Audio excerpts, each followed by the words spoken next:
అవుతుంది అంటే మన యొక్క మనుషుల దృష్టి అంత చండాలమైందన్నమాట. ఎవరైనా సరే బాగుపడుతున్నారంటే మనం ఓర్వలేం కదా.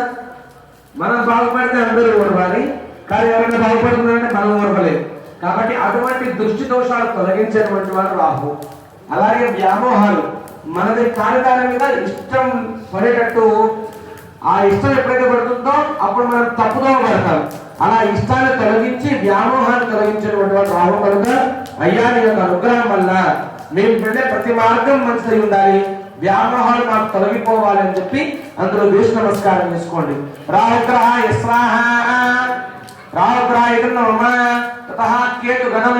ఇప్పుడు చివరి గ్రహం కేతు గ్రహానికి హోమం చేయండి. కేతు గ్రహాయ ఇదం నమః అనుకుంటూ హోమం కేతు ప్రమన్న కేతు వేపేశ్వర్య పేషే సమర్పణాయ స్వాహ.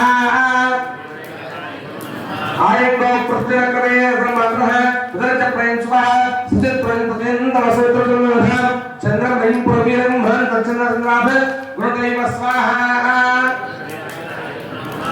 ओम नमो सर्वेभ्यो ब्रह्मा देवानां पदवेकमेन सत्तेनां विश्वं मृगानां श्रीराम रुद्रा अगस्वैत्रनागं सोम पवित्र मध्येतरे भन स्वाहा.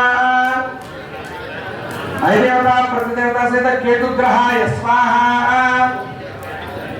మన ద్రవ్యం పట్టుకోండి, నాతో పాటుగా చెప్పండి. కేత్వ అరిష్టేతు సంప్రాప్తే కేతుగ్రహ హోమం చకారయే.